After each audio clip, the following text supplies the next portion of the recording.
Hello दोस्तों, welcome back in new video. दोस्तों आज हम आपको इम्यूलेशन फॉर्म यानी कि एसआईआर का जो फॉर्म बीएलओ आपको प्रोवाइड करा रही है उसको आसान भाषा में आपको समझाने वाले हैं कि वो आप किस तरह से भर पाएंगे। काफ़ी लोगों को कन्फ्यूज़न हो रहा है कि आपको किस तरह से ये फॉर्म भरना है, उसके बारे में हम आपको प्रॉपर जानकारी आज देने वाले हैं।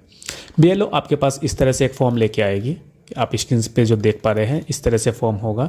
इसमें सबसे पहले इतना जो एरिया है आपका ये पूरा प्रिंटेड रहेगा, जिसमें कि आपका यहाँ पे मोबाइल नाम रहेगा, नीचे पहचान पत्र का नंबर रहेगा और सबसे नीचे आपका ये एड्रेस दिखाई देगा। दूसरे कॉलम के अंदर इसमें आपका पहचान पत्र का जो भाग संख्या है वो रहेगा और पार्ट नंबर रहेगा और आपकी विधानसभा का नाम रहेगा, स्टेट का नाम रहेगा।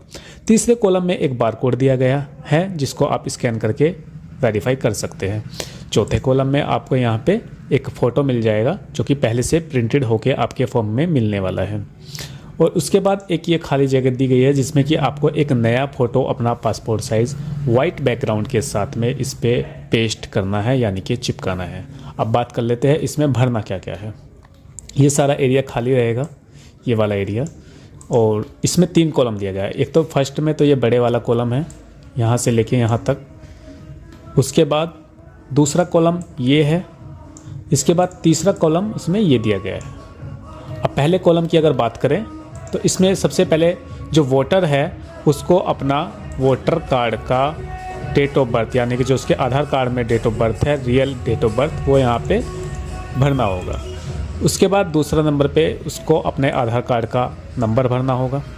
तीसरी लाइन में उसको मोबाइल नंबर डालना होगा, एक वैलिड मोबाइल नंबर होना चाहिए और वो हमेशा चालू रहना चाहिए क्योंकि बीएलओ कभी भी आपसे उस नंबर पर कांटेक्ट कर सकते हैं।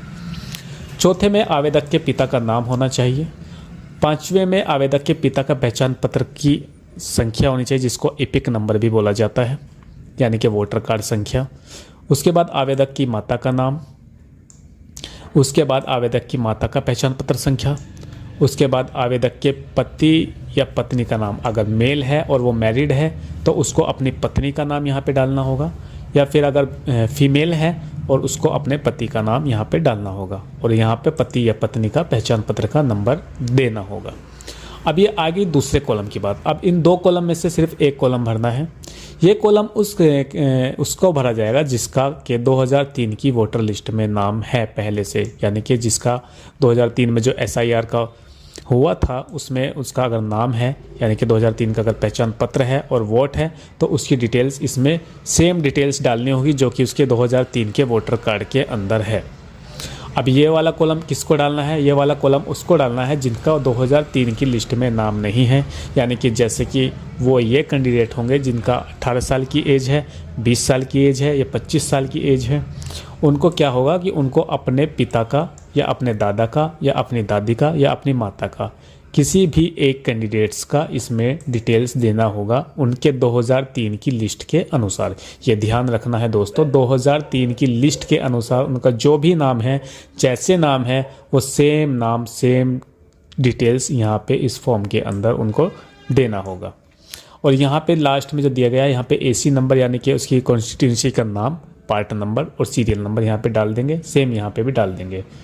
आपको ये समझने में थोड़ा सा कन्फ्यूज़न हो रहा होगा, लेकिन मैं फिर से आपको बता दूं, यहाँ पे ये जो लेफ़्ट वाला कॉलम है, ये जो मैं हाईलाइट कर रहा हूँ, ये वाला कॉलम सिर्फ उस कैंडिडेट्स को भरना है जिसका 2003 की वोटर लिस्ट में नाम है और वो 2003 की लिस्ट के नाम के अनुसार ही अपनी डिटेल्स यहाँ पे भरेगा, जैसे कि इलेक्टर name, epic number, relative names, relation, district, state, account यानी कॉन्स्टिट्यूंसी का नाम और यहाँ पे पार्ट नंबर और सीरियल नंबर।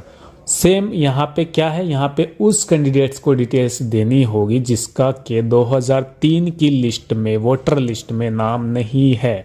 ध्यान से सुनना, जिसका 2003 की वोटर लिस्ट में नाम नहीं है तो उसको अपने पिता या अपनी माता या अपने दादा या दादी किन्हीं भी एक का यहाँ पे 2003 की लिस्ट के अनुसार सारी डिटेल्स यहाँ पे देना होगा।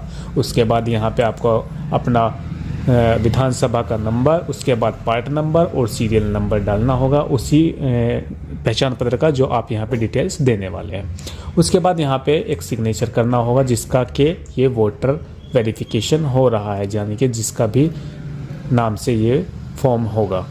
उसको यहाँ पे सिग्नेचर करना होगा। नीचे यहाँ पे BLO अपने सिग्नेचर करके आपसे ये फॉर्म सबमिट कर लेंगे। तो दोस्तों कैसी लगी आपको हमारी वीडियो, आप हमें कमेंट बॉक्स में ज़रूर बताएं। धन्यवाद।